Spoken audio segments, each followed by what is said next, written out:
Bismillah ar-Rahman ar-Rahim. Assalamu alaikum wa rahmatullahi ta'ala wa barakatuh.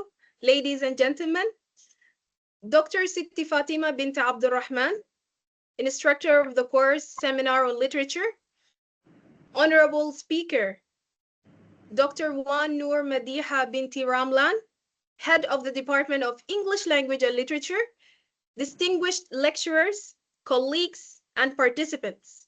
Welcome to today's seminar on speculative writing and Islam. Before we begin, we would like to call upon Brother Abdullah for the dua recitation. Brother Abdullah, please, the floor is yours.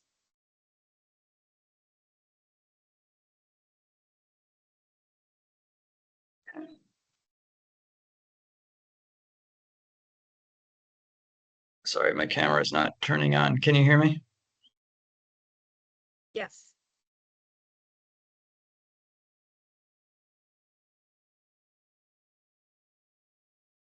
Oh, that's why. Sorry. Okay. Let's begin. Bismillah ar-Rahman ar-Rahim. Alhamdulillah, wa salatu wassalamu ala rasulillah wa alihi wa sahbihi wa man walahu. Allahumma arina al-haqqa haqqan warzuqna ittiba'a wa arina al-haqq wa arina al-batila batilan warzuqna ijtinabah. Subhanaka la ilma lana illa ma 'allamtana innaka antal 'alimul hakim. Rabbi zidni ilma. Allahumma inni as'aluka ilman nafi'an wa rizqan طيبا وعملا متقبلا اللهم إني أعوذ بك من علم لا ينفع من قبل يخشى ومن نفس لا تشبع ومن دعوة لا يستجاب لها اللهم انفعنا بما علمتنا وعلمنا ما ينفعنا وزدنا علما الحمد لله على كلها ونعوذ بالله من حال أهل النار آمين. Ameen, Allahumma ameen. Thank you, Brother Abdullah.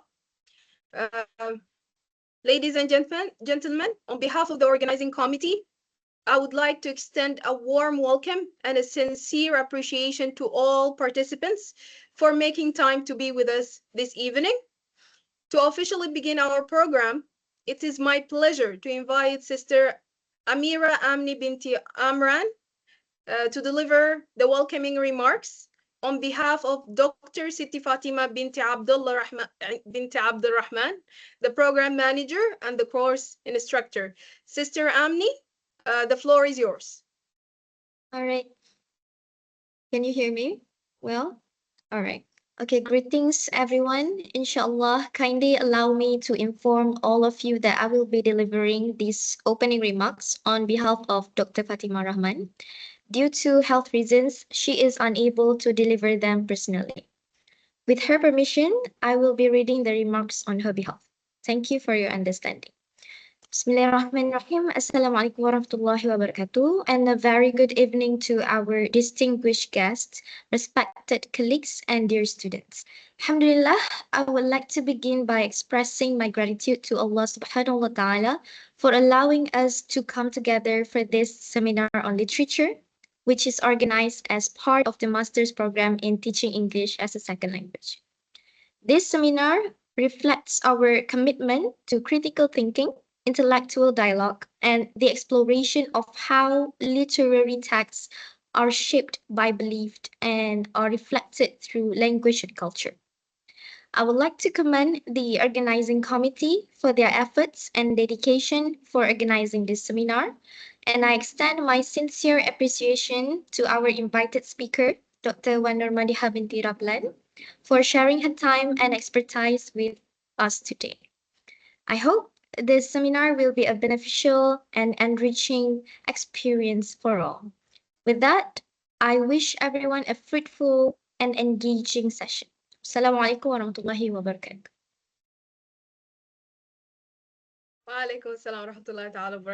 Thank you, Sister Amni, and we wish a speedy recovery to Dr. Fatima. Ladies and gentlemen, our speaker for today comes from the field of English language and literary studies. And currently, she is working on a research that explores how Islam, Muslim identities, and Islamic histories are represented within contemporary speculative narratives, including the novel Bird Summons by the British Sudanese author Leila Aboulela and Alif the Unseen by Willow Wilson. Without any further ado, I would like you to join me in welcoming Dr. Wan Nur Madiha Binti Ramlan from the Department of English Language and Literature to deliver her talk entitled Speculative Writing and Islam. Dr. Madi, the floor is all yours. All right, thank you so much, Sister Fidaa. Firstly, I would like to say Assalamu alaikum to everyone.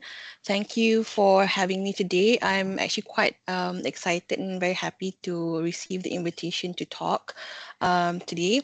I'm very sorry to hear that Dr. Siti Fatimah is unwell, and I hope Allah will grant her a speedy recovery.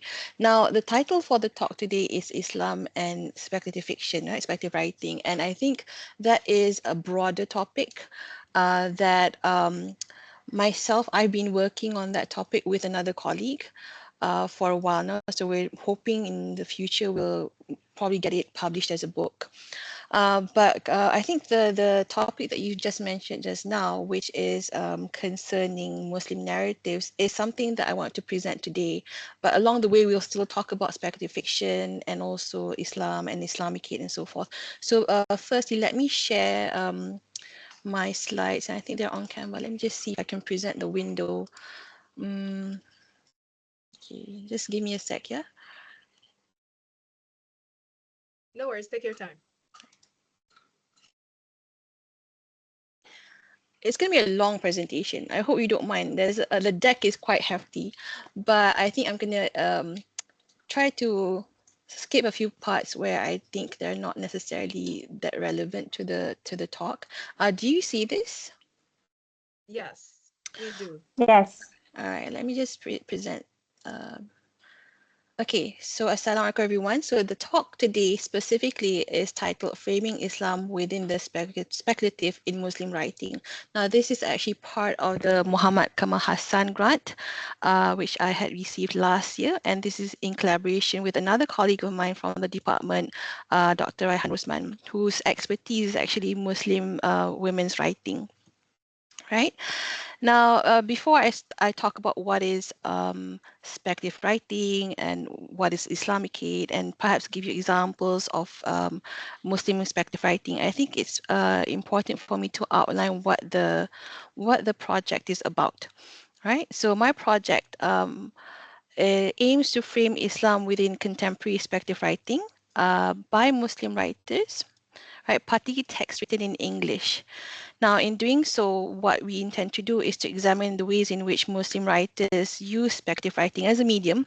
And I think in the past decade or so, there's a lot of up-and-coming Muslim writers who are delving into speculative writing to portray and present the Islamic faith through various religious motifs in their stories.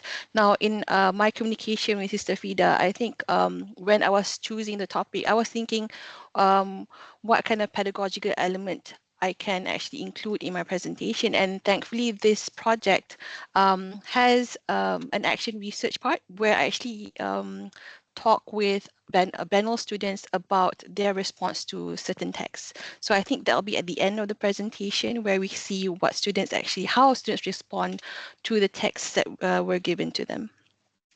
Right? Let me just see.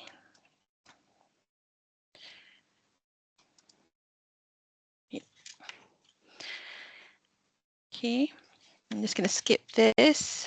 All right. Now, I'm just going to talk about what is speculative fiction, because that is actually the crux of the topic today. Now, a lot of us in our daily lives, whether we read we read novels, we read books, we watch stories, or we watch films, we have encountered many speculative texts. Now, one scholar, Robert E. Heinlein, right, mentions that speculative fiction are stories in which we can speculate about new, novel, or alternative scientific realities. And from this kind of imagination, we can examine how humanity confronts and or copes with these new realities, because a lot of the time, literary work, actually, they don't actually come up within or created within a bubble. Usually creative work, literature, is usually a response to something, whether a historical event or a particular anxiety, right? So initially, the term speculative fiction was mostly associated with what we now call science fiction. That was early on, but I guess in the 1950s or 1960s, the term actually became like an umbrella term to cover more types of narratives. So, for example, under speculative fiction today, we have science fiction, we have space opera, we have alternative histories. Even in some cases, horror will be included under speculative writing. Also fantasy as well. Right, so now spec fic is used to encompass all of those subgenres, and the key element in speculative writing is that we tend to question what if. We tend to look at the question of what if. What if this happens in Malaysia, for example? What if this happens in the future somewhere? What if this happens in the past?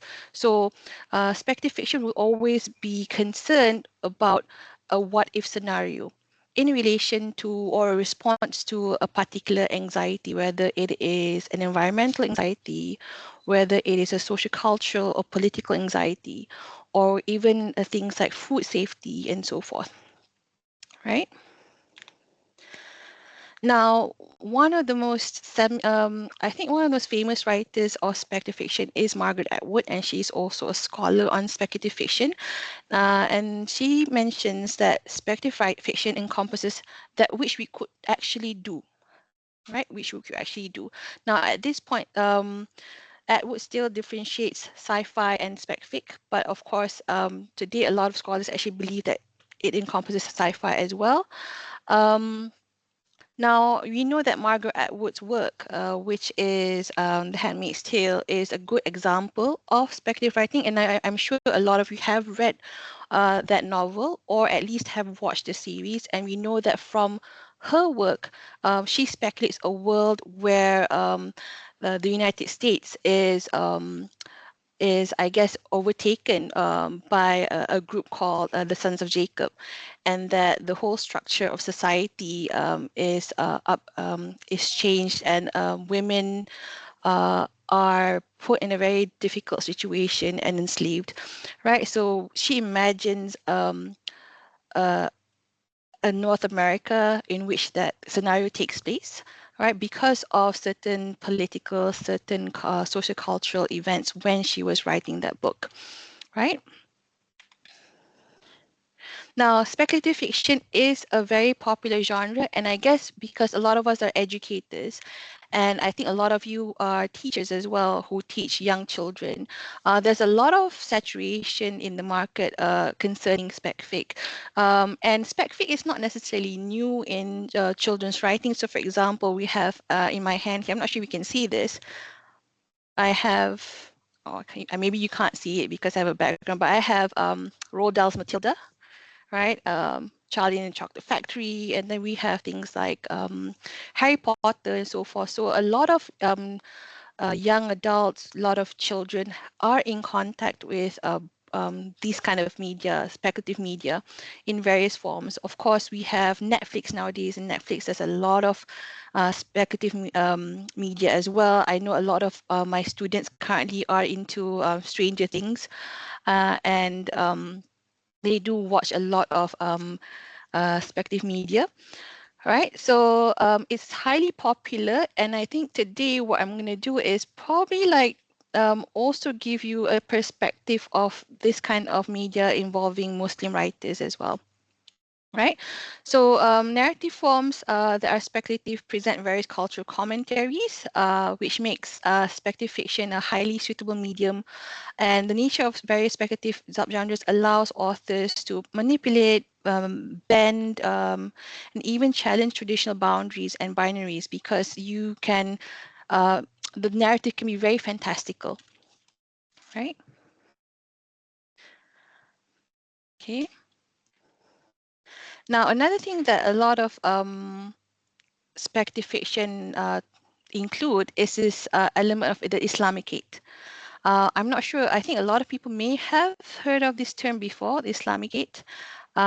others may not, but just a short introduction to the Islamicate. Now, the Islamicate is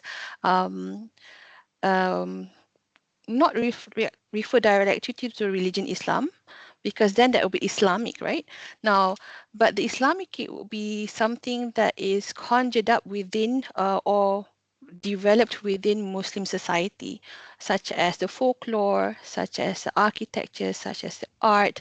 So Islamic refers to the cultural practices, art, literature, science, and institutions historically associated with societies where Islam was a dominant influence, even if those elements are not actually Islamic in nature.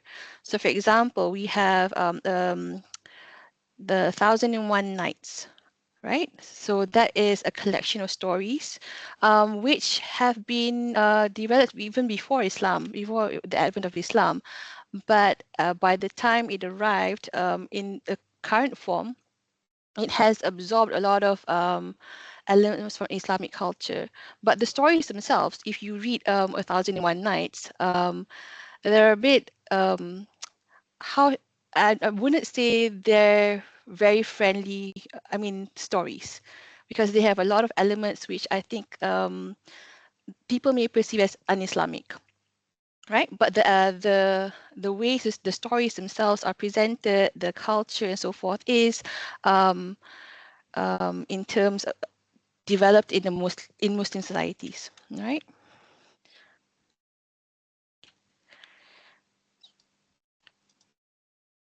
Okay.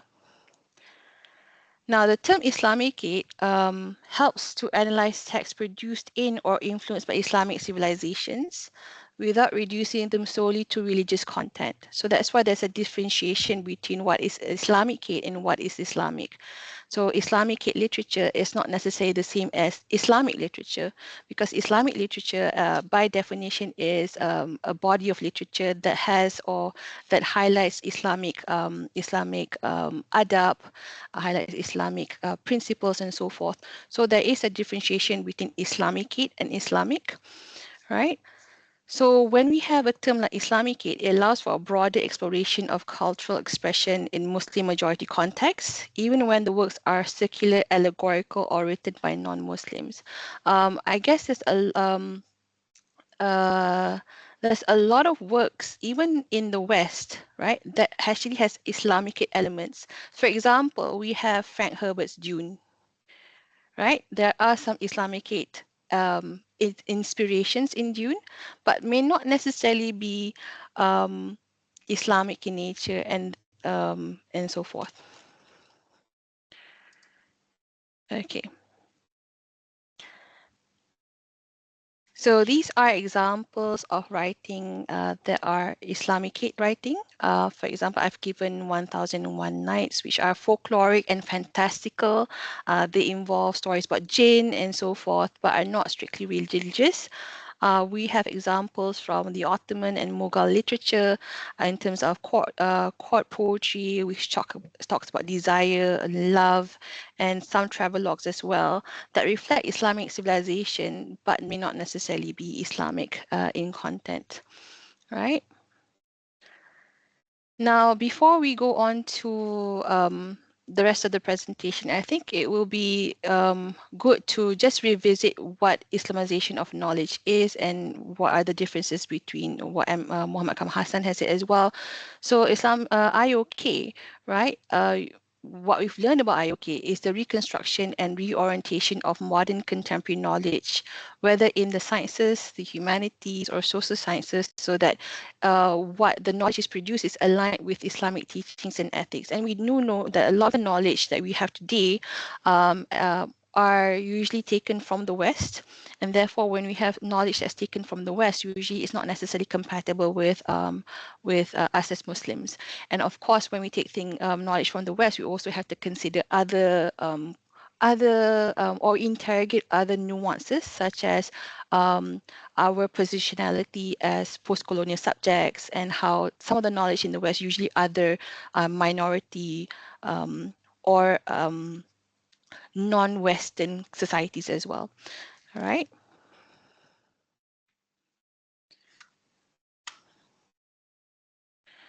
Now, when we talk about Muhammad Kamal Hassan's Islamization of knowledge, I guess it's hard to use the term Islamization because he doesn't like that term, or he didn't like that term. We know that he uses Islamization of knowledge instead. But from what we know about Muhammad Kamal Hassan's work is that the core values are based on the Tawhidi worldview and hierarchy in all disciplines. All right. And his approach advocated for a holistic approach of Islamization, not just limited to adding religious content to whatever existing knowledge, but actually upheaving what we know about knowledge and how knowledge is produced at the root. Right, so that's what he wanted to do, and he really wanted to eliminate all these secular and materialistic biases in how knowledge is produced and how we look at knowledge. Right.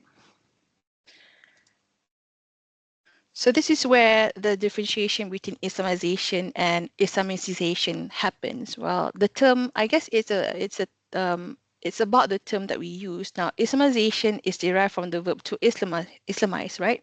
Which primarily actually suggests to convert to Islam, and that's how it has been used, right? So in the context of IOK, some perceive it as implying a forceful imposition of Islamic beliefs onto other forms of knowledge, potentially leading to a rejection of non-Islamic perspectives. So that's why the use of the word Islamization is actually much more preferable from Muhammad Kamal Hassan's perspective, is because the word Islamization is derived from the adjective Islamic, which relates to Islam, its people, or its culture. Now, this often carries a broader connotation of making something aligned with Islamic values, norms, and principles without necessarily implying a conversion of that knowledge in a religious sense. Right, so that's why this is probably the main reason Muhammad Kamal Hassan prefers this term instead of Islamization of knowledge. Right.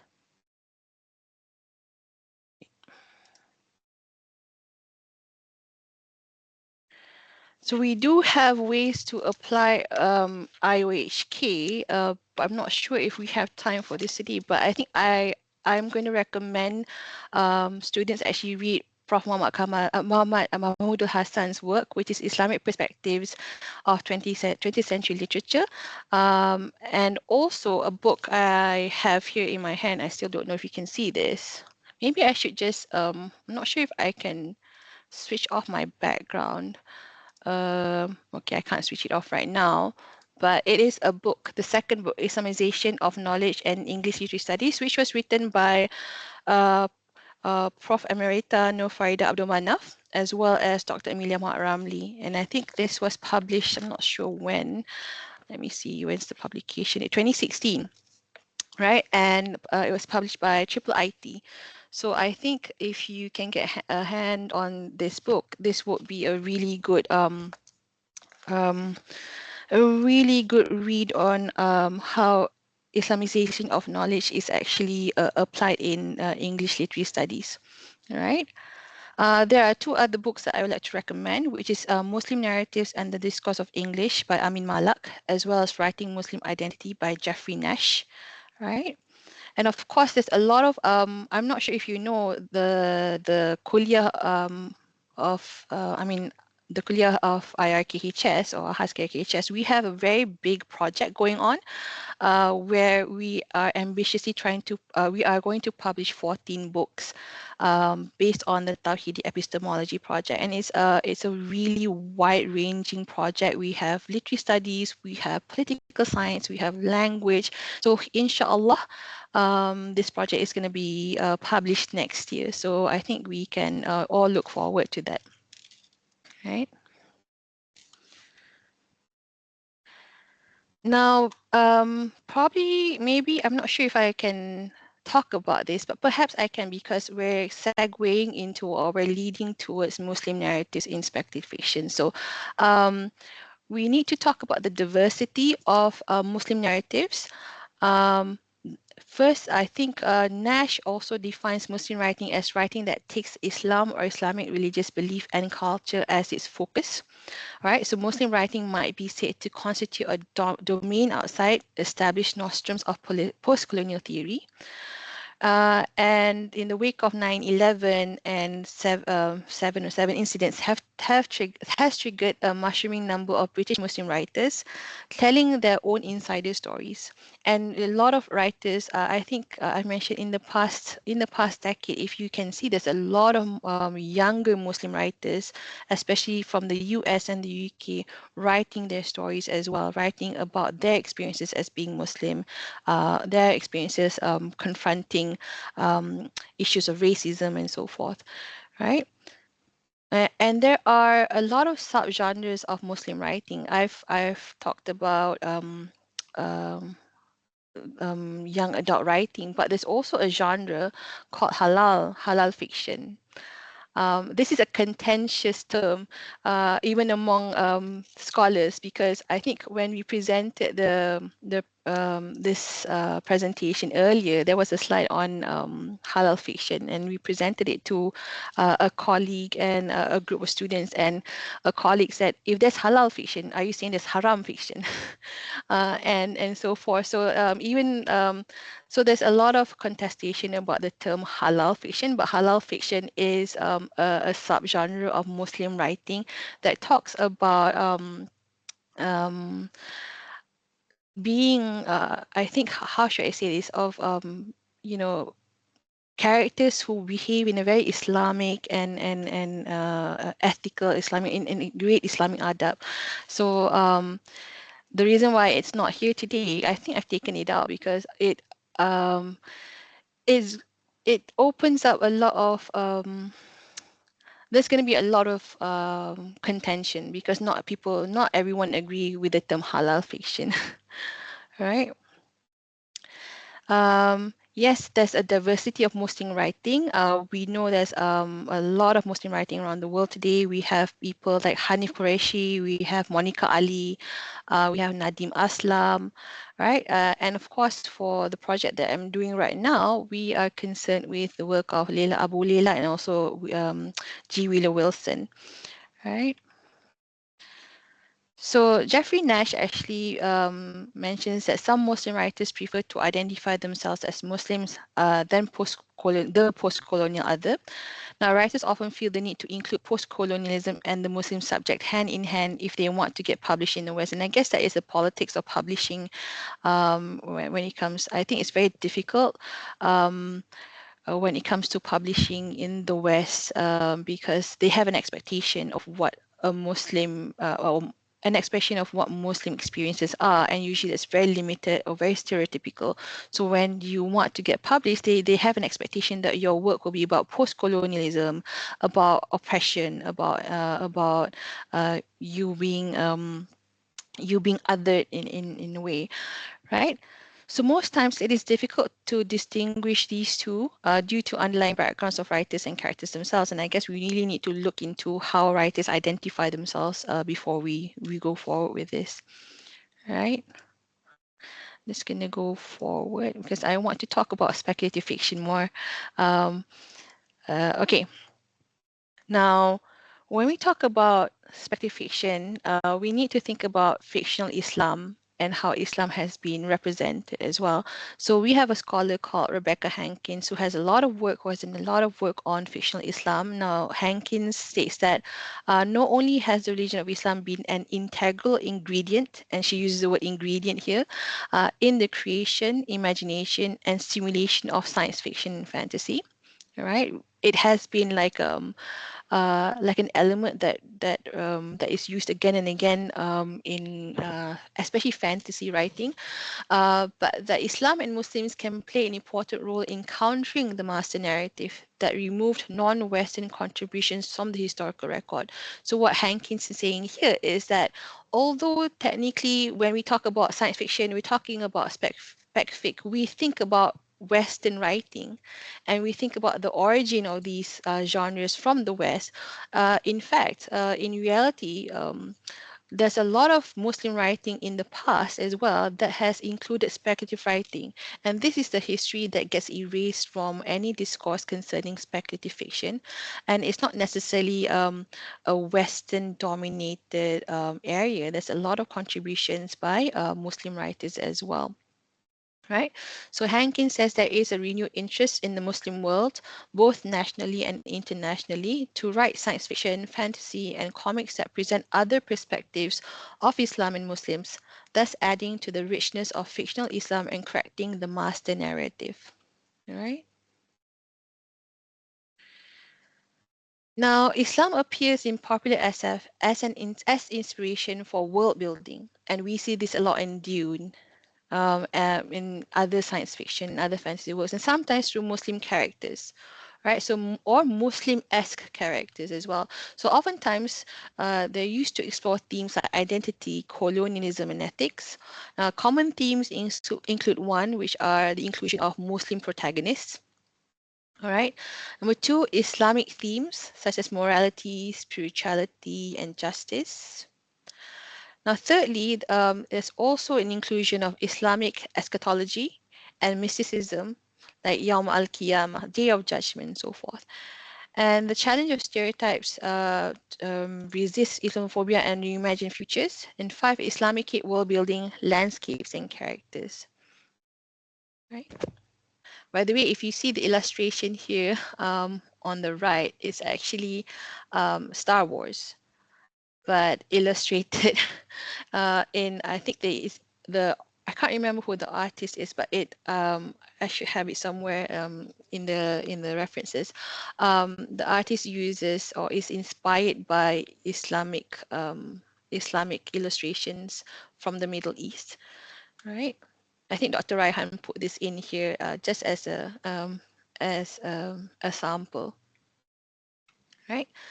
Now, I've talked a lot about Dune, and I think in some ways Dune is a very, very challenging and problematic text. But Frank Herbert's Dune incorporates, I guess, an Islamic world building by including not only Islamic inspired language, but also Arabic language as well. There's a lot of Arabic in there. Also includes prophecies and Bedouin culture. So terms like Mahdi, right, appears in Dune. Terms like jihad as well. Shai Hulud. Shai Hulud is from Arabic, right? I think Hulud means immortal. Correct me if I'm wrong, because my Arabic's really rusty. So Shai Hulud refers to the worm that is supposed to be immortal in character. And these are reflections of Islamic ideas and Islamic eschatology and Sufi mysticism. So these are all things that are included in Frank Herbert's Dune, right? Now, Star Wars also explores religious parallels, now the Force and inner struggles. And I think everyone is quite familiar with Star Wars, and some of us might be fans of Star Wars. And we know that in Star Wars, there are mystical characters that, like the Jedi, who talk about the Force and what balance of the Force. And we have, of course, at the other end of the spectrum, we have people from characters from the dark side, right? Now, some of these things that appear in Star Wars are closely related to the concept of Tawhid, right? Oneness of God, right?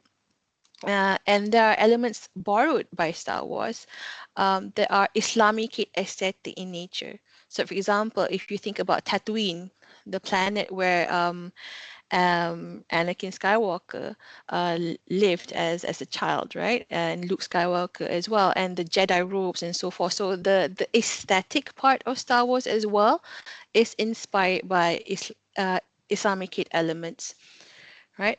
Although I do have to say that for Star Wars, it might have Orientalist undertones. And of course, this is because it's very Hollywood in nature. Okay.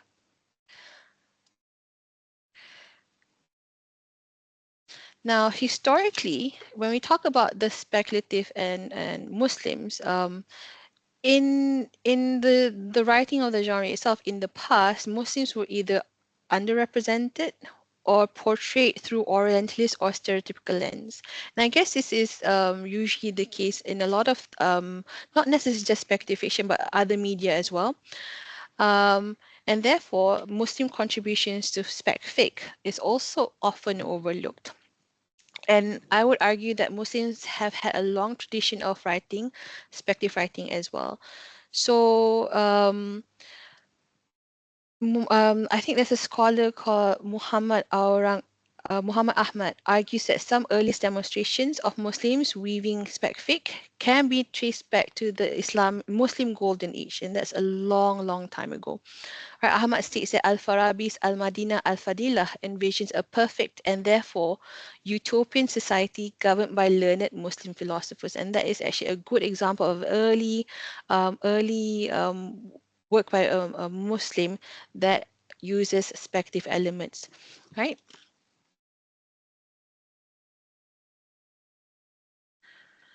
Okay, I have two other examples here. One is Sultana's Dream by Rokeya Sakhaw Hussain, which is actually a Bangladeshi writer.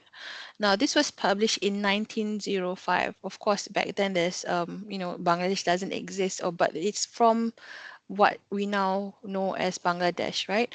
Now, Sultana's Dream is a story in which society is dominated by women, and that women are more empowered and have more authority in that society, and that men in the society have become disenfranchised. So she interrogates that kind of scenario.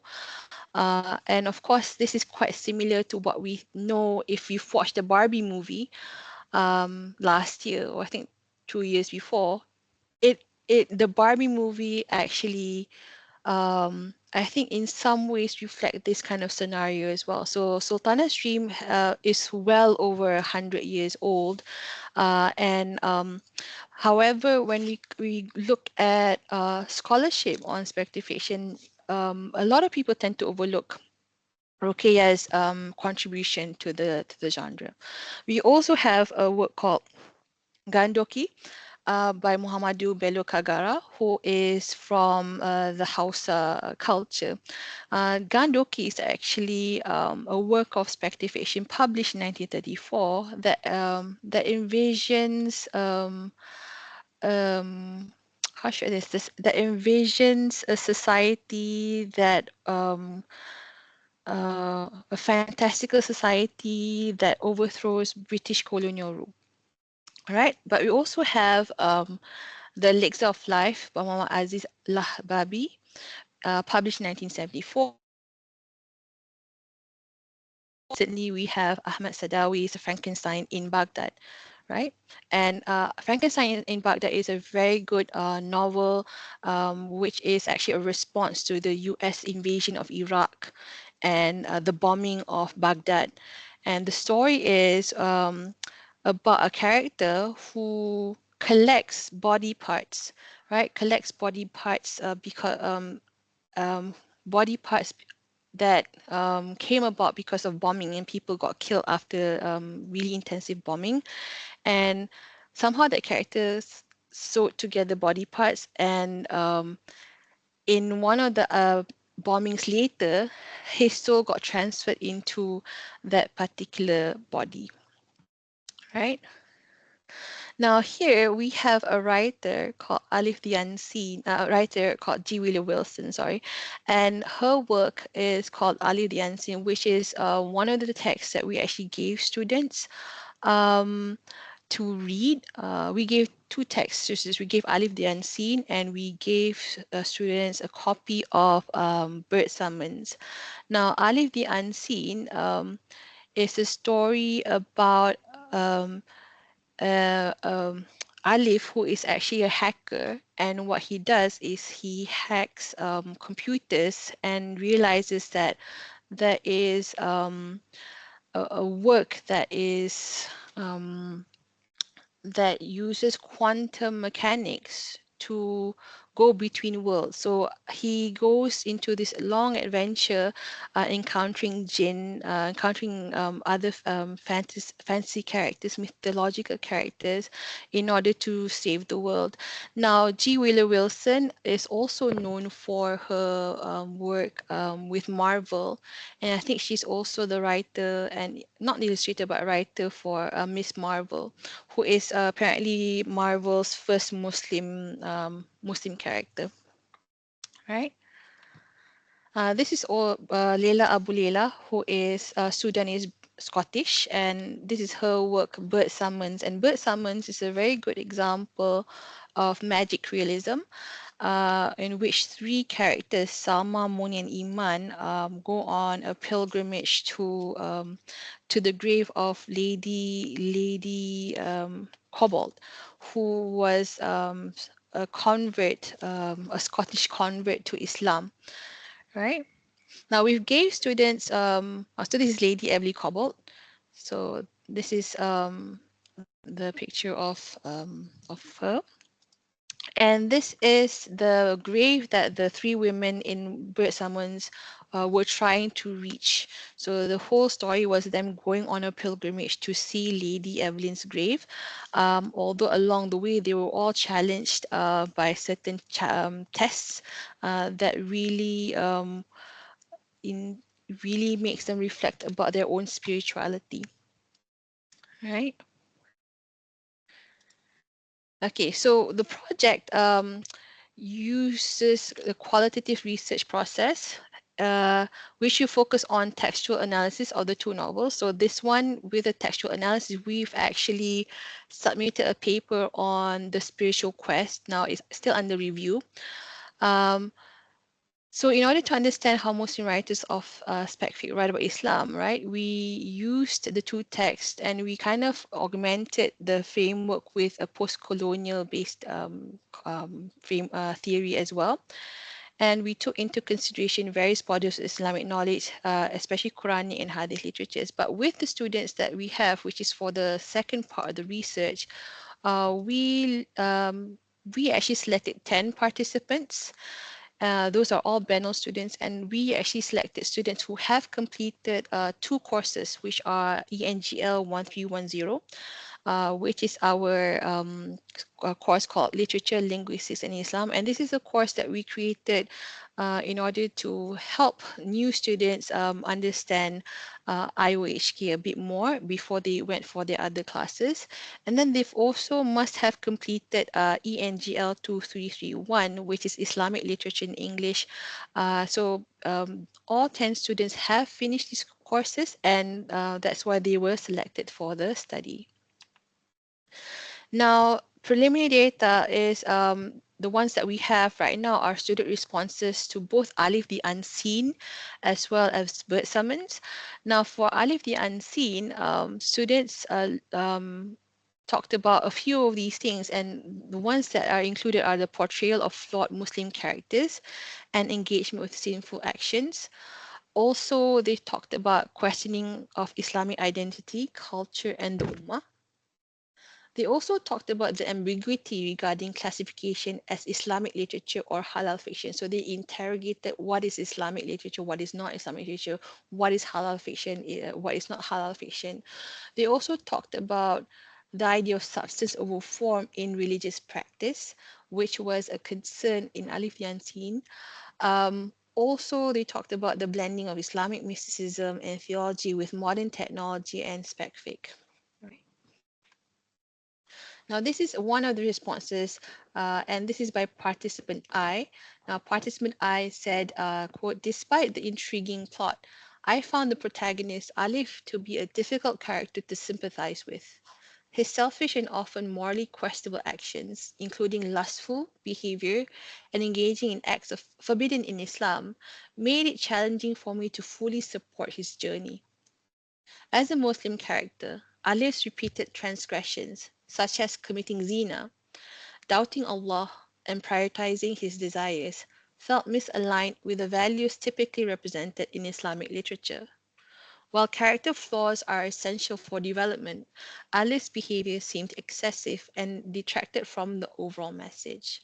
Because Alif, although he is the main character, he is portrayed as a very questionable character. Right?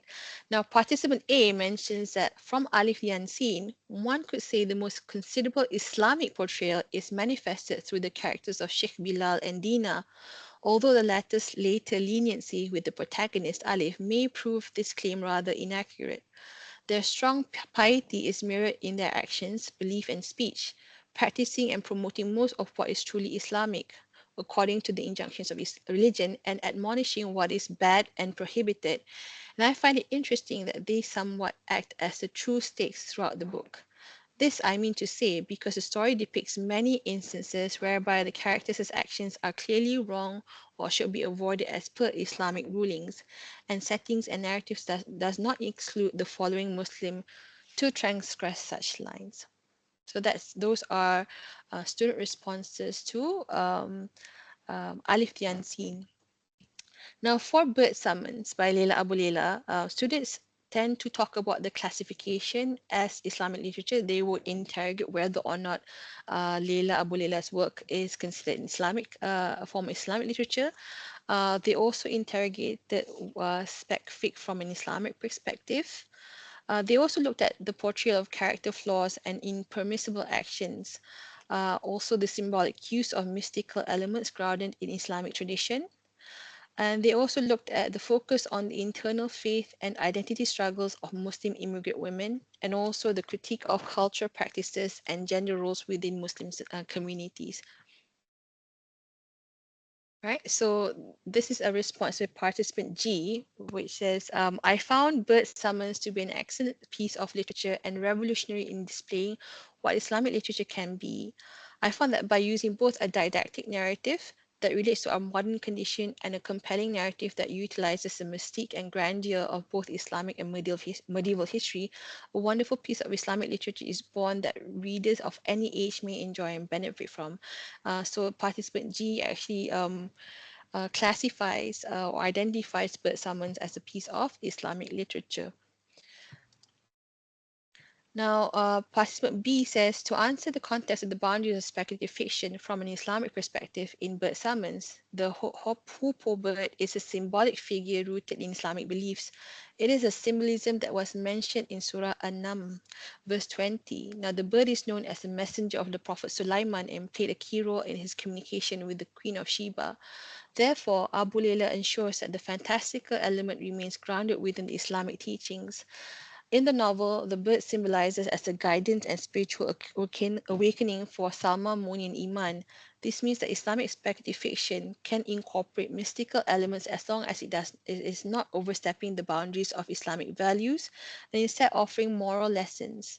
So from what I gathered, Aboulela avoids controversial representations of supernaturals like jinn.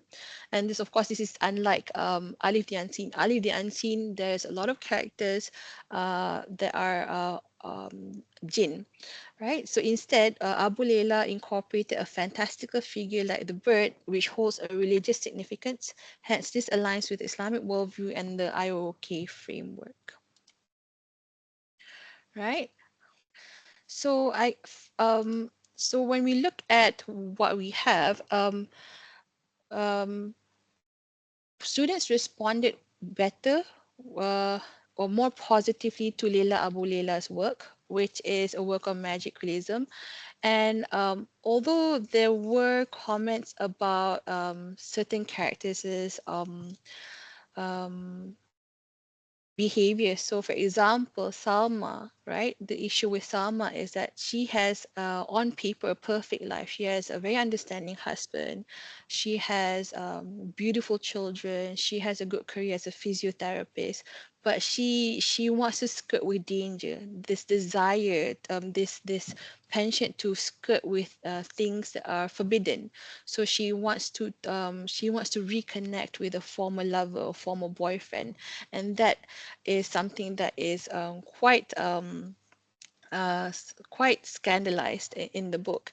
And we also have Iman, who is a very young and beautiful woman who because of her failure with marriage and so forth, she decides to be free, and she takes off her hijab and like. But then the thing that is positive about Bird Summons as a work of spectification, I think, with for the students, is because there's at the end of the story, at least I hope this is not a spoiler, but there is a sort of retribution, and the characters actually go back to the to the path of Allah, and they realize their mistakes and so forth. But the negativity surrounding a work of spectification like Alif the Unseen is that there's so many things that are very, very un-Islamic. But at the crux of Alif the Unseen, it's actually about, despite all these things, there is a interrogation or problematization about racism, even among Muslim communities or different Muslim communities. So whilst there are elements that are very, very un-Islamic in Alif the Unseen, I think there's also conversations about something that the elephant in the room is that there is an acknowledgement of racism against certain groups by Muslims themselves, and also the abuse of power and corruption. So that's how students responded to Alif the Unseen. So there are the two texts that we've looked at, but in the future, I would like to see, or I would like to interrogate or look at or analyze the newer texts by Muslim writers. I want to know what Muslim writers are writing now in their young adult fiction. And there is a concentration of writers focusing on young adult fiction. And I want to know why young adults are concerned about what are the anxieties and speculative fiction, because they're concerned about anxieties, concerned about issues, and it's a good medium for that. Perhaps we can look at what are the concerns of the younger Muslim community with regards to their lives. All right, so I hope that has been I think I'm a bit early. I know that I'm supposed to talk for 1 hour, but I hope I've given some perspective on speculative fiction, especially when it comes to Muslim writing and Muslim writing in the genre. Right, thank you. Thank you so much. Thank you so much, Dr. Maria. I wish we had a 2-hour session or another seminar featuring you, enlightening us about this speculative writing. This is I'm not sure, but I think this is our very first time encountering this topic, actually, with this depth. So we have a lot of questions now. I'm pretty sure that a lot of us have a lot of questions now. Yeah, because I think because most of you are masters of TESOL, right? You're pursuing a master in TESOL, and when you go back to teaching later, a lot of the younger generation will read speculative fiction. They will encounter it in various places, in various media. So it's I think it's an interesting area to look at. It is. It's a reality, actually, even though it's speculative and imagination, but some of the themes that you've mentioned are actually happening in our daily lives. So yeah, this is very insightful. And right on time, actually. So thank you very much, Dr. Mady, for such a uniquely insightful presentation. We will now open the floor for Q&A sessions, but I would like to inform the participants that we will first propose the questions from our colleagues who are the seminar organizers. Then after that, if time permits, we will propose the questions from the participants, if there be any questions, inshallah. So now my colleagues have already shared the list of questions with me, so I'm going to read it out loud.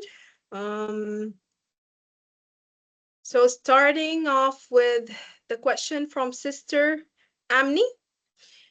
She says, How can speculative writing serve as a space for imagining Islamic features without treating Islam merely as a symbolic or aesthetic element? How can we do that? How can it do that? Okay, so without treating Islam as a symbolic and aesthetic element, Yes. that one is a great question. Although for me, perhaps the question would be more from a creative writing standpoint, right? But from a critique standpoint, I guess it shouldn't be surface level. I guess when you do the world building, you incorporate the things that you want to do in the writing. Uh, it shouldn't be merely surface level, because we do have works that treat young adult works that treat Islam very superficially, and will only refer to it once to drive the plot drive the plot forward, without actually engaging with the principles of Islam and so we do have works just like that. But I guess if you want to make sure that it's not just aesthetic in element, I think the whole idea of the work has to engage with Islam on so many levels, character, the philosophy of the book as well. So in that way, you may avoid treating Islam as just as a crutch in your book. I hope that helps, because yeah. Let's hear from Amni. Does that answer your question? Yes, thank Amni. you so I'm looking. Okay, I'm seeing Amni now. I think I should change the view so I can see people better, because right now everyone's so small. Yes, thank you, doctor. That's answering my question. Thank you so much. That's great. So let's move on to the next question. Fatimah Fidaa says, how can speculative writing be used as a meaningful medium to explore Islamic values without compromising theological boundaries? Theological boundaries. Yes. Okay, I think the two books that we've discussed are great examples of that, because one is we have Alif the Unseen, which uses or references a lot of Islamic elements, jinn and so forth. But at the crux of it, the issue with that book is that it transgresses everything a lot about what we know about Islam, about how we should behave and so forth. I think with the writing of spec fiction, a good example that doesn't necessarily transgress and is trying to teach is actually this book, Bird Summons, right? Because I think if you want to think about it, what G. Willow Wilson's book is about is more of Muslim writing that is speculative in nature, right? But if you want to be careful, then you will have to orientate your work as a form of Islamic writing that is really focused on teaching something, or really focused on embedding principles of Islam in your work. And I think I'm gonna give you a definition of Islamic literature from Professor Mahmudul Hassan. Right. I think that's a good way to ground this, because we need to understand that not all work by Muslim writers are Islamic in nature, and sometimes we kind of tend to forget that line. So Prof. Mahmud Hassan defines Islamic literature as literary writing that is informed by an Islamic worldview, which is Tasawwur Islami, which is grounded in the ethical, spiritual, and epistemological principles of Islam, and oriented towards moral purpose and adab. So there is a purpose there. So when we want, although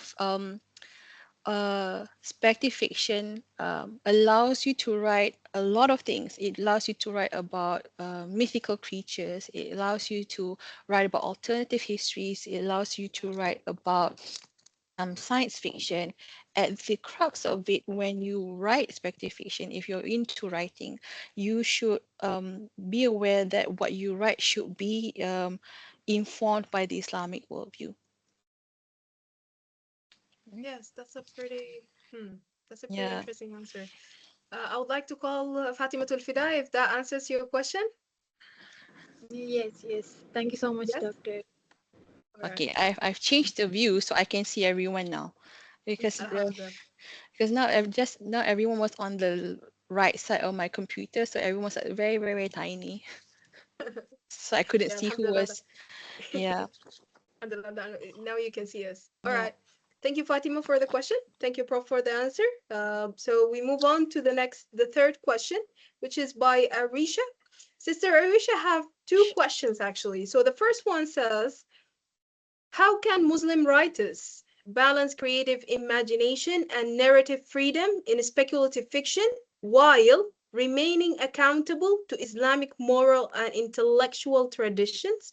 It's kind of similar to the previous question. Yes, and yeah, and I think this is something that I think would be a great. We could get great input from like a creative writing perspective, because I don't write novels, but I think from what I've said just now, I think we should, if you are into writing a novel, and I think a lot of students do actually, a lot of students are writers or creative work. I know, because I know a lot of people publish on Wattpad. I think you have to understand why you're writing, right? Are you only writing to express the imagination in your head? Uh, so what is the intention of you writing a book? So when you write a book, are you writing to achieve a purpose? Are you writing to promote a certain value or a certain idea? Are you writing to highlight or underscore a particular concern within the Muslim community, for example? Right? So I think the intention has to be there in order for you to really balance, because our imaginations run wild, right? And I think at the heart of being Muslim is the idea of discipline as well. So you have to temper our very, very wild imagination with discipline with regards to our religion, so we can express ourselves creatively, no matter whether it's creative writing or not creative writing, whether it's speculative fiction or not speculative fiction. But we also need to temper that with and ground that with our positionality as Muslim. Which, yes, yeah. All right, that's good. This is the first question. The second question is also from the perspectives of writers or people who are writing. It Yeah. says that what considerations should Muslim writers keep in mind when adapting speculative genres such as science fiction or fantasies, so as to ensure that imaginative world building alliance with Islamic epistemology and ethical responsibility? I I think think it's quite similar to the previous question as well. So I think I would like you to reiterate, when we do write, we have a certain responsibility, right, as Muslims. And when we realize that we understand that we have a responsibility, our words are quite important. Words are actually, they have weight. And especially when it comes to literature, right? So I'm just going to refer to what Prof. Mahmoudou mentioned about I guess, the study of English literature itself. Now, he mentioned that the discipline of English literature was not necessarily a discipline that's an old discipline. He mentioned that the discipline of English literature actually was created in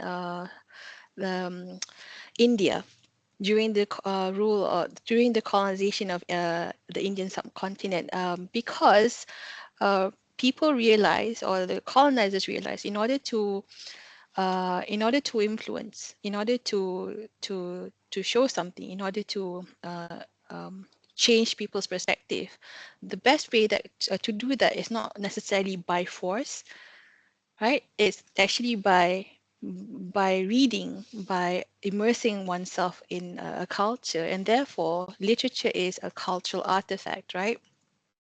And So that shows you that literary writing has some influence in some way. It can shape people's worldview. Now, if you're going into writing, right, if you are interested in becoming a creative writer, and perhaps you should always remember that what you say or what you write may change or may inspire or may shape people's worldview.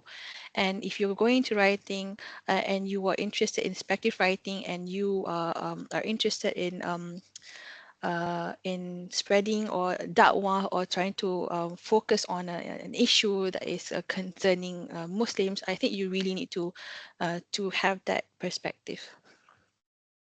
Thank you so much. Yeah. Thank you. Arisha, I would like to call you if you would like to follow up, or is it clear already, the answer? Yes, it's clear. Thank you, doctor. For Master of TESOL, right, you have a component that is teaching literature, right? Teaching literature. Yeah, This Mm. is this subjective is for this actually. course. Yeah, teaching Yeah. literature to secondary students, I think, or is it For younger secondary students? and primary as well. Ah, okay. Yeah. Especially that kind of age group, it's Yes. very important. And we need, I think, we need more writers who are targeting that age group, and writers who can write fantastical books and also imbued it with Islamic principles. That's a lot. I mean, there's a lot that we can do actually.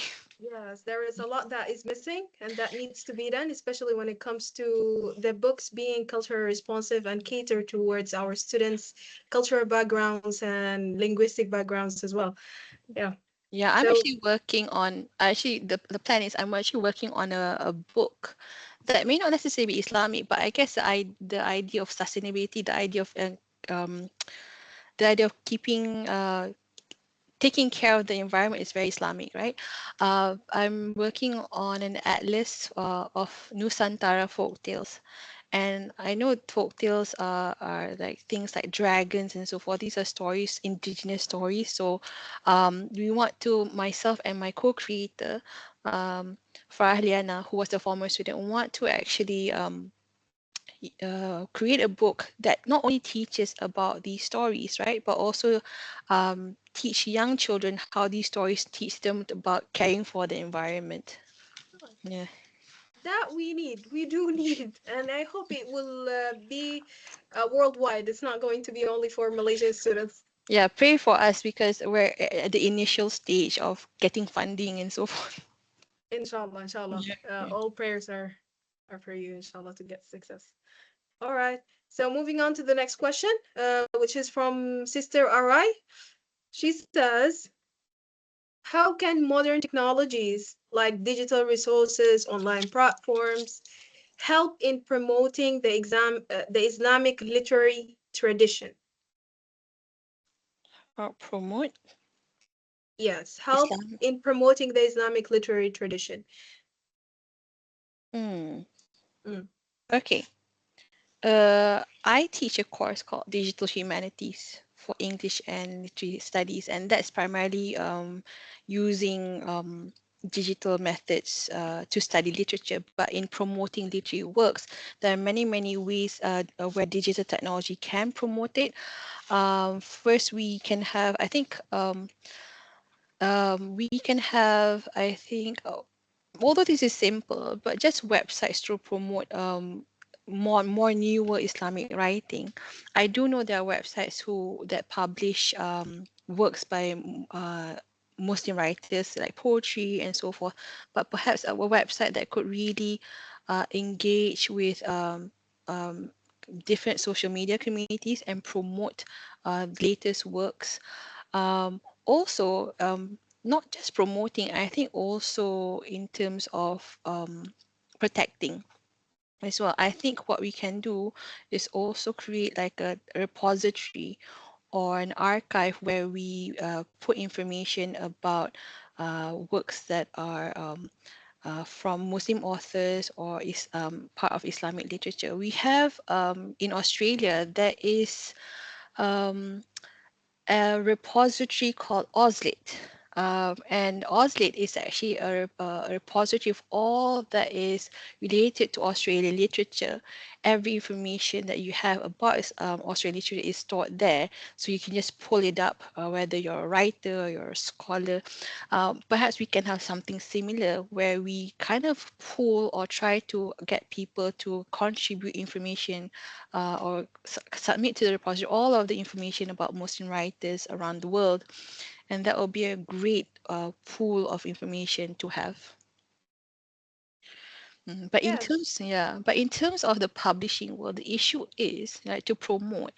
I think the big publishers, the issue is that sometimes they want to focus on works that align with their views. That is actually the politics of publishing. If you go to Kinokuniya, right? If you go to Taya, one of the bigger bookstores, I want you to go to like just go to the area where there's like about women, right? And you just find all the books about Muslim women, and you will find that a lot of the things that the books are actually promoting are actually usually the same kind of themes. It's about Muslim women usually running away from oppression and so forth, and talking about their lives for example, in Iran, in Saudi Arabia, in other countries. And I want you to look at the paratext. The paratext is usually the accompanying covers and so forth. We call it paratext, right? You look at them and they're all similar. The way that they'll feature women in a certain angle. So I guess in order to promote Muslim writing, there are more diverse than just Muslim women running away from oppression. There needs to be more engagement. One, I think we need to also have establish more Muslim-owned publications and have bigger publications as well, because uh, publishing will always be the politics.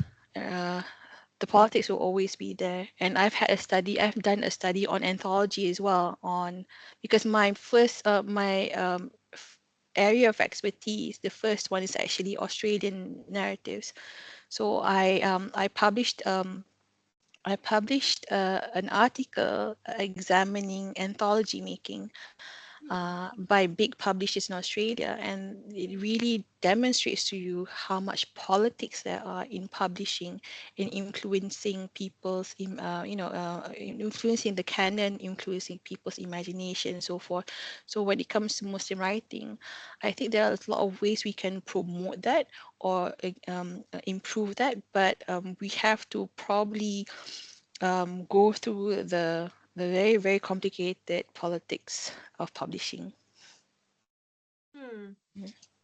That reminds me actually of when 1984 was banned all over the world, and it's because basically of the policies and everything and how controversial it is. So hopefully we would see in the future more of the women, and not just women, but Islamic Muslim literary tradition. Yeah, it's the same with Africa. I mean, there's a lot of narratives about Africa. If you take the parody books and you put them together, there's always an aesthetic about Africa, which is very stereotypical. Yeah. So we might get published by these big publishers, but they probably want a certain perspective.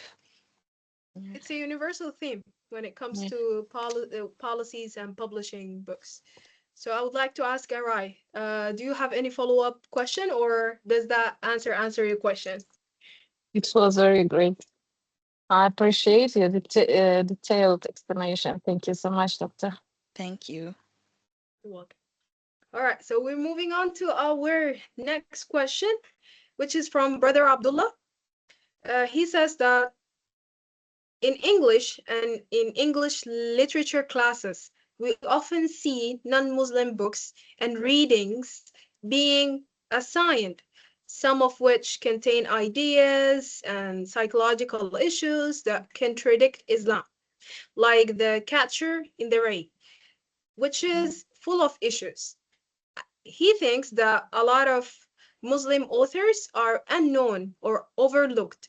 And Mhm. sometimes Muslim authors do not write things that align with Islam, anyways.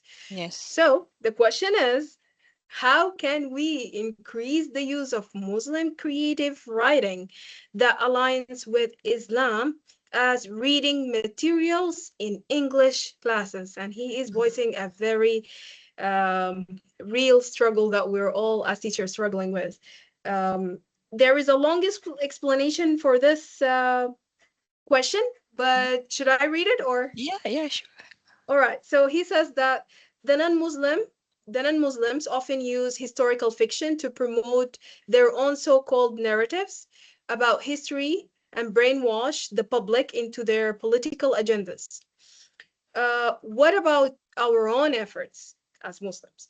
The Turkish has been publishing Turkish language series about Ottoman and Islamic history and culture, like the Yunus Empire series, the first Turkish language Sufi poet in Islamic history, and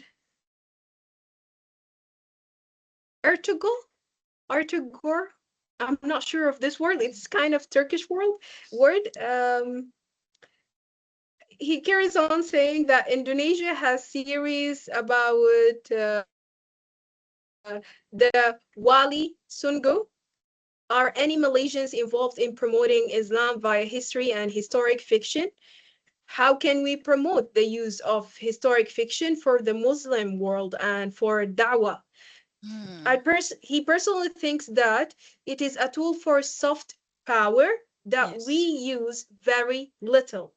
We could use it for da'wah in Southeast Asia by publishing books, films, etc. in local languages. For example, Thai, Vietnamese, uh, and other languages as well. Yeah. So should I read the question again or it's I good? think can you remind me the question again, because All right. I've So the written question part of it is down. that Yeah. how can we increase the use of Muslim creative writing that aligns with Islam as reading materials in English classes? Abdullah, if you would like to follow up or refine your question in a better, say it in a better way, please do so. Feel free to do so. Okay, English classes at the school level and at the uni level, right? So the school level, I'm not so sure what the landscape is right now, because I know in schools in Malaysia, correct me if I'm wrong, I think some of the students and colleagues here are from Malaysia, right? You in the past, um, the literary texts that were included for English classes uh, um, were very Western centric. So, for example, when I was in school, we had Shakespeare, we had Sonnet 18, we had Australian literature, we had Roald Dahl and so forth, without much context, right? But I know for a fact that a lot of the Western works have now been replaced by more local works. Although I'm not so sure about the Islamic nature of the works that have been included recently, but I guess it's a start that a lot of the works are more local, focused, produced by local writers.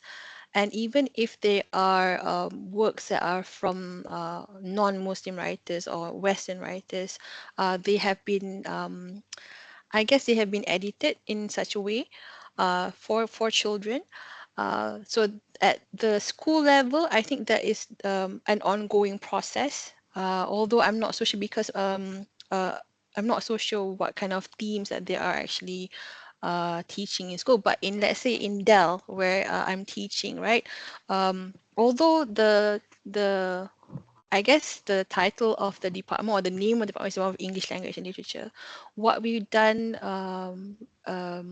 over the past decade or so, maybe 2 decades, is we still teach Shakespeare. Of course, when we teach Western books, or books which has elements, right? We do have that conversation with students about what is Islamic, and uh, when we interrogate an issue from an Islamic perspective. But we are also actively including works that are not from the West. We also include works from people of other cultures, and also more Muslim writers. That's why we have created one course, which is called Islamic Literature in English. Yes, that's taught by Professor Mahmoudul. But we also have another course that because we want to introduce students to more Muslim writers, right? At least at the department, we also created a course called Muslim Diasporic Writing. Yeah, so even when I teach American literature, for example, we do include works by Muslim writers as well, and also for other courses such as I think Shakespeare, although it is Shakespeare, but I think Dr. Tanya or whoever teaches the course will focus on the course and try to interrogate or problematize certain themes from an Islamic perspective. So we're actively trying to do that, but I'm not so sure with because Islamic literature is a focus of the department, but I'm not so sure about the other universities. We do have a lot of other English programs around Malaysia. Right. But at school, I'm happy to note that there is an active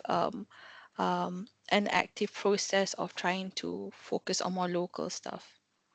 Right. That's great news, actually. That's really great Yeah. news. Yeah. I hope that there is a possibility for collaborating between Dell and KOED, especially Thessalians, for these specific courses, because we really need these insights into how we can teach our students, whether it's Muslim books, local books. And in order for us to teach them, we need to be aware of these literary texts first and foremost. I think we can explore that. I think there's always a means to explore that. And I think for Dell, the master's program, we have a new study plan. So there are electives that are I think focused on Muslim writing as well. So I think we can do this. But I hope I've answered Brother Abdullah's question. I can't comment on the English department because the English departments or English classes in other universities are not necessarily because they're not Islam centric. So perhaps the things that they talk about there might be discussed from an ethical perspective that may be aligned with Islam, but the ones that are usually not universal but widespreading is at the school level. And at the school level, we know there's a literature component that can be improved to include works that are Islamic but also universal to all students of other faiths as well. Hopefully, we'll see that reality very soon. Yeah. Abdullah, does that answer your question? Or would you like to follow up? Please unmute yourself. Yes, that's pretty good. It was actually two questions you asked at the same time. Maybe it was too much. Yeah, so the first one is how can we increase use of Muslim creative writing? So she answered that. The other is about using historical fiction. Like the Turkish, I used to live in Turkey just a little bit. So like the Diyanet, if you turn on the TV, you'll often see these very Islamic, amazing TV series going on, like Yunus Emre, Ertugrul, which is like the history of the early Ottoman Empire. Is that the one that's very long, like that's like hundreds of episodes? That's the Ertugrul one. Yeah, that one. I think a lot of people love that one. I haven't had the time to watch it, but I think that's a good way of introducing or highlighting Muslim history. In Malaysia, the issue with Malaysia, because we do have series that are Islamic in nature, but not necessarily historical. We do have historical films or historical-based films, like I think Mat Kilau, but the focus is more on a nationalist lens rather than Islam. and Islam, it gets somehow showed in some places in the story. But I would really like for Malaysia to have a series that's focused on its history, because a lot of the things that are on TV right now, I'm not sure, Brother Abdullah, if you're in Malaysia, if you've watched television recently, local television, a lot of the series that we produce tend to center on romance. And every single work that is on TV is either comedy or romance, and sometimes the stuff that we see on TV are not necessarily Islamic, even though it's Malay.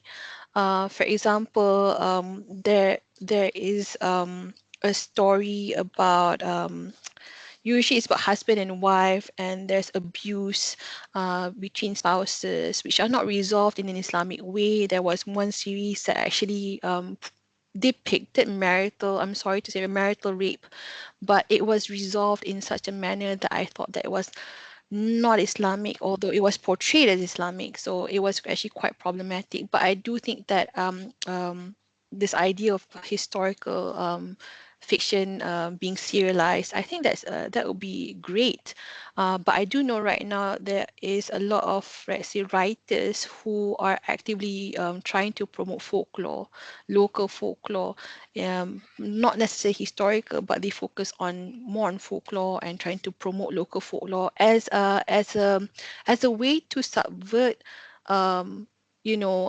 popular Western folk tales and stories and fairy tales, and also to promote folk tales which are dying.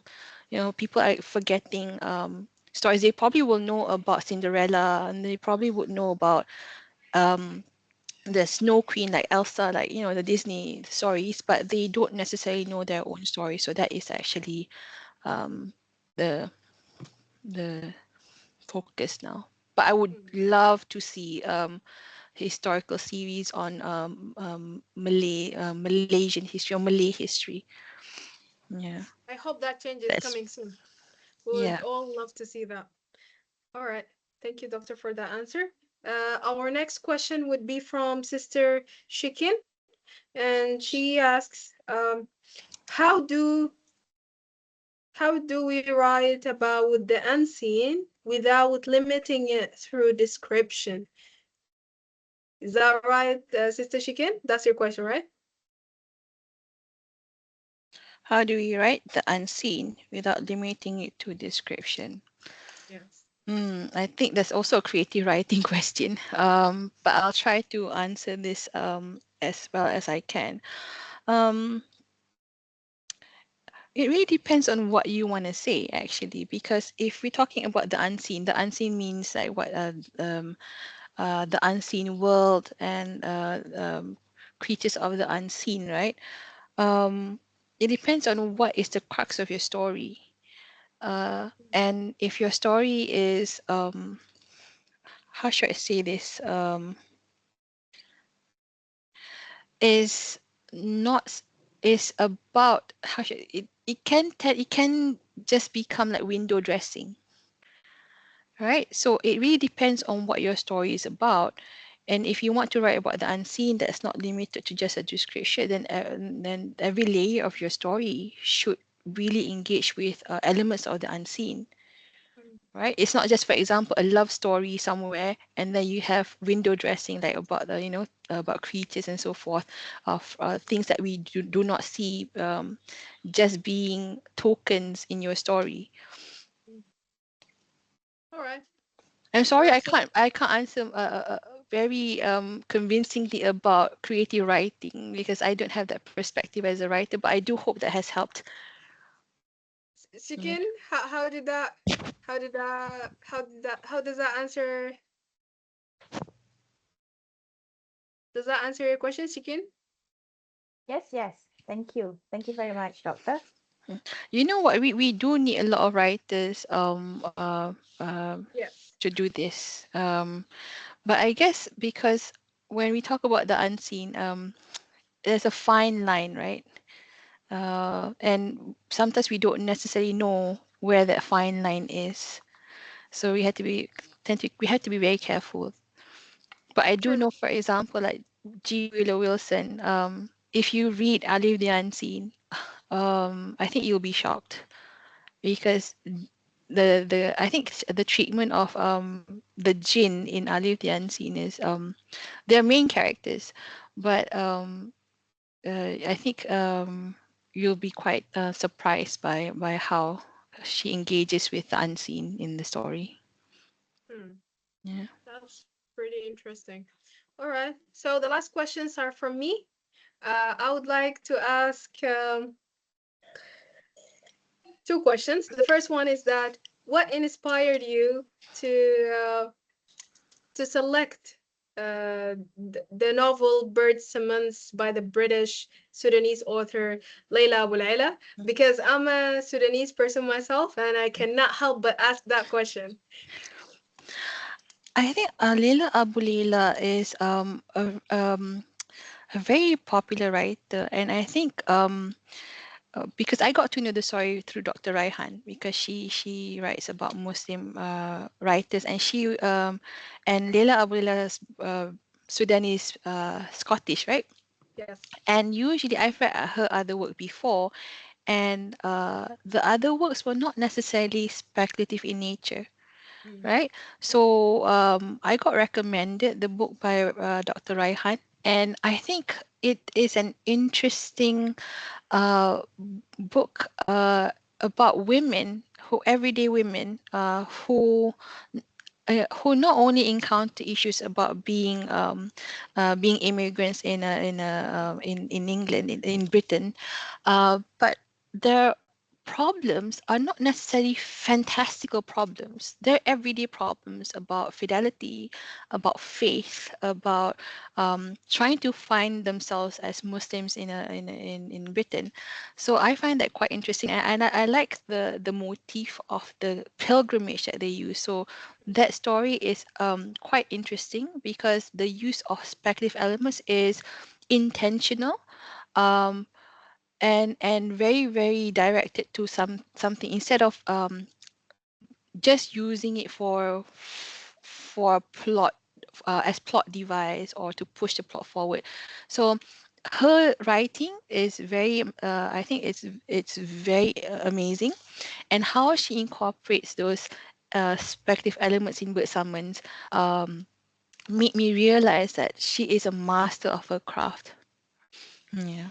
And because of the whole, I think the story is actually quite simple. It reminds me of the Canterbury Tales where they want to go from point A to point B, right? But along the way, things happen, and she really demonstrates her skill as a writer by incorporating those elements, but not allowing those speculative elements to overcome her writing. So that's why I told Dr. Rahan we should look at the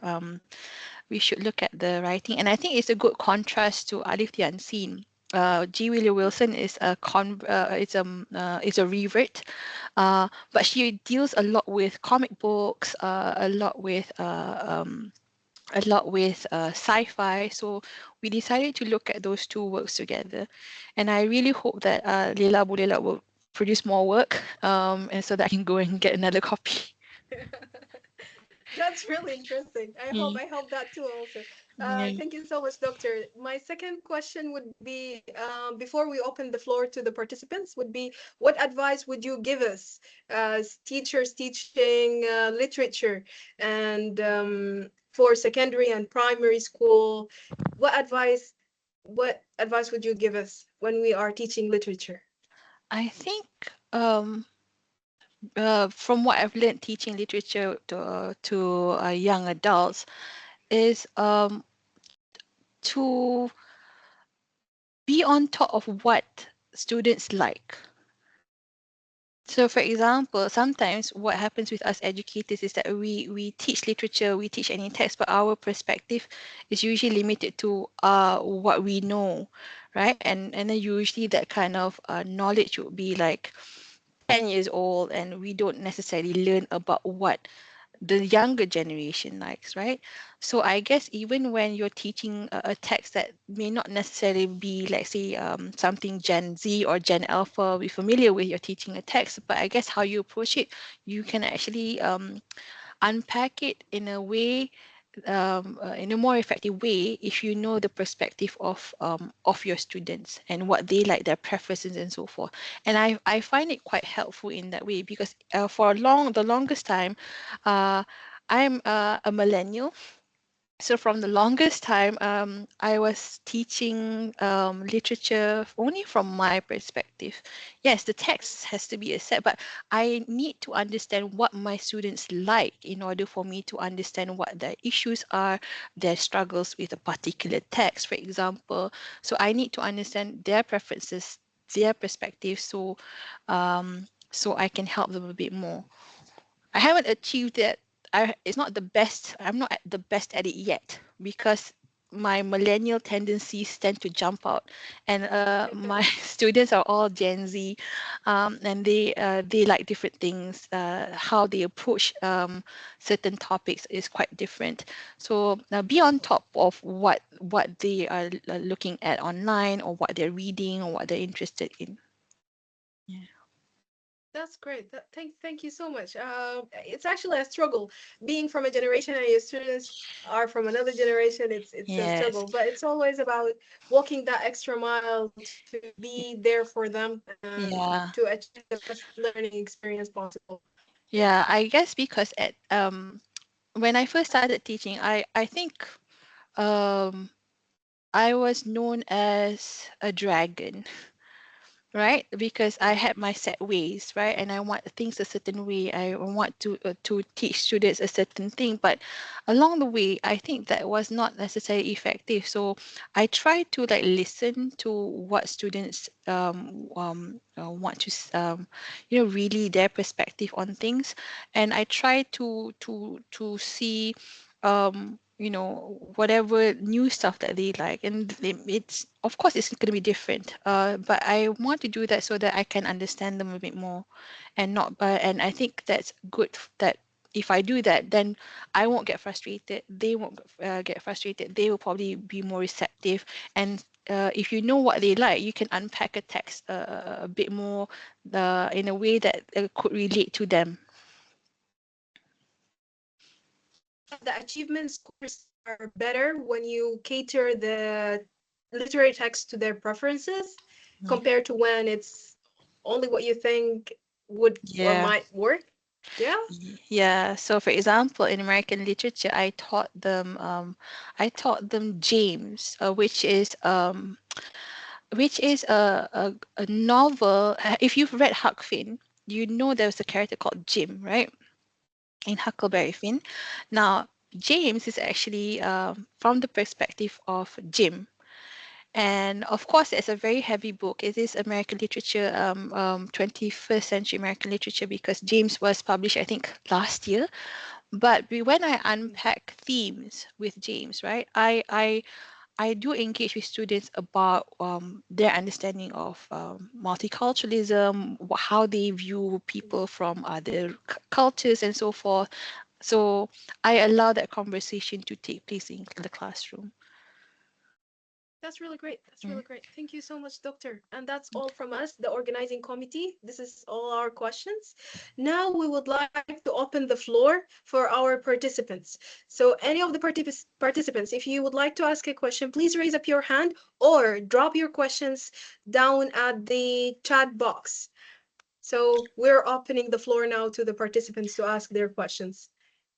Yeah, I see some familiar names. I think my co-collaborator is here with in the session as well, and I think an acquaintance whom I met years ago is also here. That's great. Yeah. That's really good. Do we have questions? Please feel free to raise up your hand or unmute yourself right away and ask the question, or drop the questions down at the chat box, Yeah. please. If not, I will have.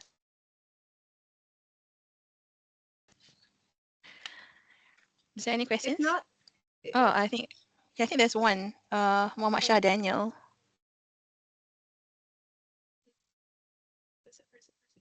Oh, yes, it's there. Okay, so it says, Mohammed Shah Daniel, he says, Assalamu alaikum, doctor. First of all, I would like to say thank you for such an informative presentation. My question for you is, recently I've been exposed to the term Muslim futurism, which from my understanding is about with reclaiming Muslim agency. So when you mentioned about with the Dune, I recognized it as a Western science fiction, which may use is Islamic aesthetic to depict harsh or foreign environments. In your opinion, does Islamic aesthetic works and Muslim futurism works are related? Do these two are related or they're not? Okay, I think they're not mutually exclusive all the time. I think some works of Muslim futurism do include Islamic aesthetics as well. I can't remember at the top of my head. I just thought about it like last week, but I can't remember. There are some Muslim futurist works do include Islamic aesthetics. Whether or not it's effective or not effective or problematic, that I cannot comment on because but they are not mutually exclusive. Yeah. All right, thank you. Thank you, doctor. Any more questions from the floor, from the participants? We will take another one. I think Muhammad Faris. Tuan Muhammad Faris. All right, go ahead. Okay. I just want to ask, most of the examples of Muslim writing given by doctor is mostly by diaspora Muslim communities. So I want to ask, are there any examples of speculative fiction written by Muslim authors in Muslim majority countries, and how does their style of writings or their content differs from that of diaspora Muslim communities? Okay, I'm looking at my bookcase here. Let me just see. I think there is a work. I think one also because there are, for example, because there's a lot of subgenres. When it comes to speculative writing, there's a lot of subgenres. So, remember, soap opera, horror, fantasy. Those are all alternative histories. Are all part of the big umbrella of spec fic. And I know that for example, there's a book by an upcoming writer called Nadia Zakaria here, Muslim writer in Malaysia.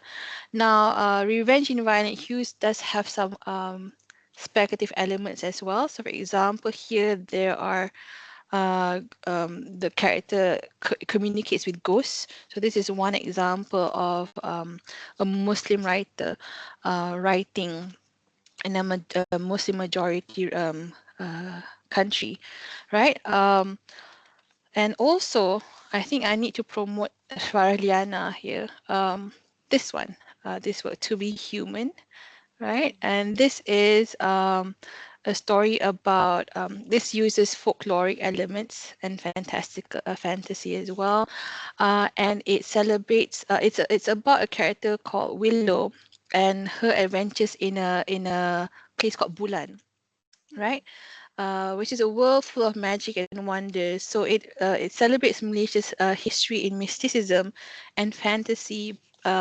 So this as well. There are a lot of books, even in Bahasa Melayu as well, the ones not published in English that deal with speculative fiction. A lot of the horror books, you can argue, there are speculative fiction written by Muslim writers, but again, whether or not they promote Islamic principles is another story which we have to look deeper into. The thing is, what I think what we can do, at least at the department, is that we when we do Islamic literature, we tend to focus works by diasporic writers from diaspora or from the Middle East or from Africa, but sometimes we tend to forget that local writers, their works can also be considered Islamic literature as well. And what they're doing is there's a lot of speculative elements and speculative approaches. So I'm promoting these two books, right? Yeah. They seem to be pretty interesting. Thank you Yeah. so much for the recommendation and thank you for the answer. So anyone else would like to ask a question? We will have a last question, if there is any.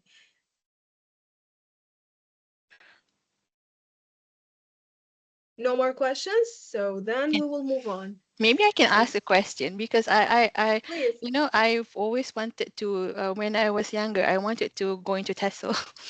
Oh my gosh. Yeah, but somehow I don't qualify. Maybe I can't, I couldn't, I didn't qualify for TESOL.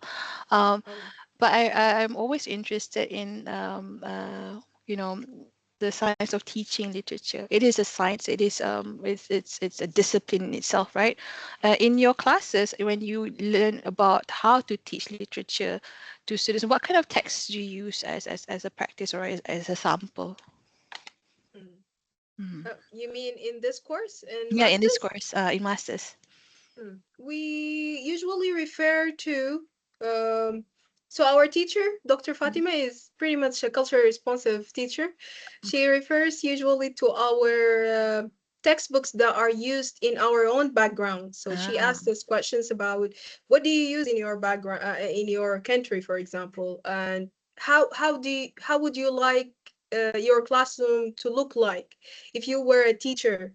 You would you want it to be centered on Western culture only, the Shakespeare, the Shakespearean English Western literature, or would you like to include more of a let's say national and local Muslim literature? So I would also like my colleagues to answer the question if anyone would like Arisha and Amni, if anyone would like to answer, yes.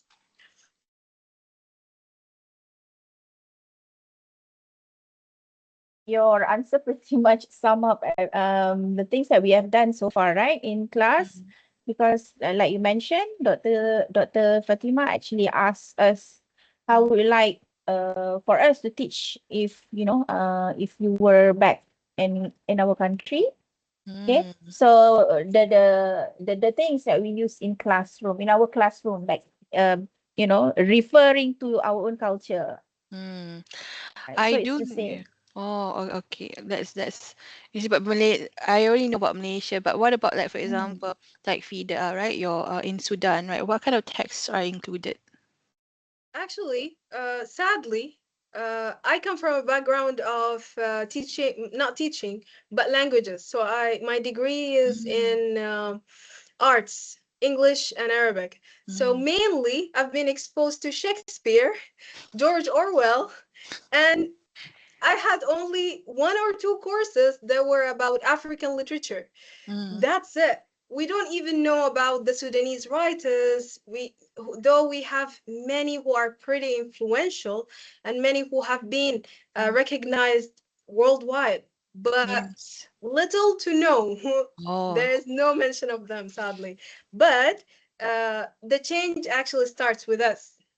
So if I ever had the chance to go back again, if ever, I would definitely encourage our system to include more of our literature because it's worth sharing. And for better or worse, it reflects the concept of windows and mirrors, which is basically in literature, which is so the students would see themselves in the story as well as they would reflect on other people's perspective, which is very important. If we're only looking at Western literature, then we are definitely telling our students that it is on top and it's the only thing that matters and we should only focus on that, which the reality is on the contrary, actually.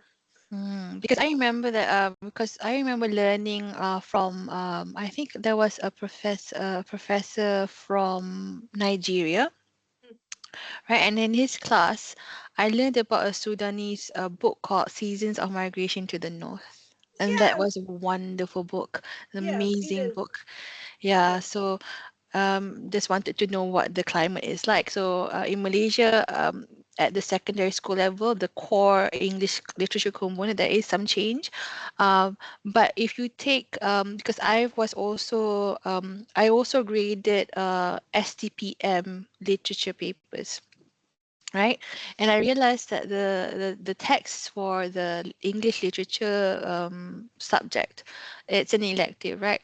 They're actually quite Western centric. I think Pride and Prejudice, which is okay, but the rest of the texts are usually like I think American texts, although it's a good text. Amy Tan's Joy Luck Club, but I'm not sure if there's like the diversity is there.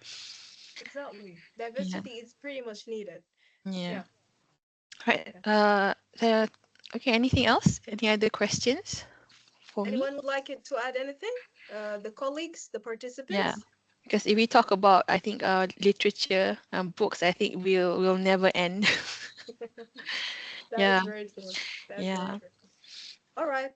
If there's no follow-up and there's no question, we would like to move on to the next session, which is basically the photography session. We would like to document this seminar. So thank you for the questions and the enriching discussion.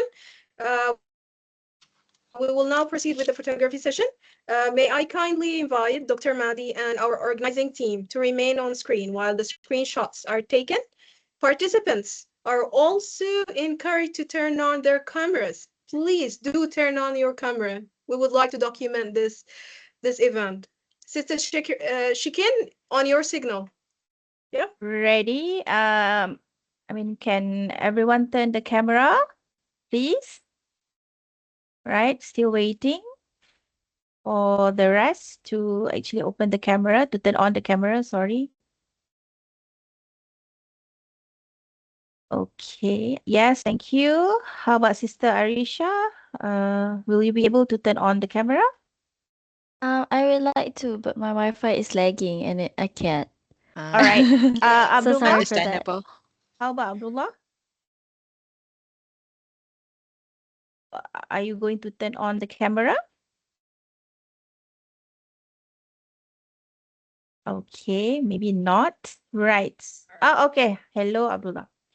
And I believe the rest are choosing not to turn on the camera. It's okay. Your name is still there. Okay. Ready? 1, 2, 3. Say cheese. Okay. I think there are also people on the second page with their cameras on, I think. Have you managed to get all of the participants? All of us? Wait, there are only 23 participants, and this is all that I can see because I've chosen 49 okay. people max as my Okay, view. then that's good. Okay. So you've used the large gallery yes. option. Okay. Yes. Thank you so much. Okay. All right. Thank you, participants. Thank you, everyone. Thank you, Shikin. So now, yes. Yeah, that's it, right? The certificate? Yes. No. No. Okay. Yeah. I mean, okay. that's it from your part. Yes. Right? Thank you. Yeah, that's all right. So now, as a token of appreciation, we would like to present a certificate of appreciation to our speaker, Dr. Mady, in recognition of her valuable contribution and inspiring sharing in today's seminar. Once again, a million thank you to Dr. Mady for your time, knowledge, and generosity in sharing your expertise with us today. We really, really appreciate it. It's been inspiring. Thank you so much for having me. I've learned a lot as well today. It's a two-way street.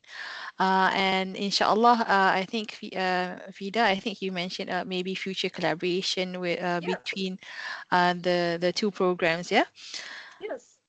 Thank you so much. Yeah. As a head or as a vice president of a community, which is kepsa, Kulliyyah of Education Postgraduate Studies Society, I would like to approach you for more collaborative programs because we need those programs, inshallah.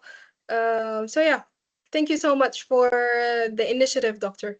So alhamdulillah, with that, we have come to the end of today's seminar. On behalf of the organizing committee, I would like to express our deepest gratitude to Dr. Mady, our respected guests, lecturers, and all participants for your presence and participation. We would like also to sincerely apologize for any shortcomings made throughout today's seminar. Finally, a heartfelt thank you to my fellow committee members for their dedication and teamwork in making this seminar possible. Thank you. With that, we conclude our session and we wish you a blessed new year ahead. وبالله التوفيق والهداية والسلام عليكم ورحمة الله تعالى وبركاته. Waalaikumsalam warahmatullahi wabarakatuh. And Thank I you, think, I everyone. guess, a happy new year to everyone. And inshallah, don't be a stranger. I think I probably will see you around campus from time to time. Yes, we would love to have you in person, not behind the screen. Inshallah, next time, inshallah. Inshallah. Thank you so much, Doctor. Thank you so much. Assalamu Thank alaikum, you, everyone. everyone. Waalaikumsalam. Thank you, Doctor.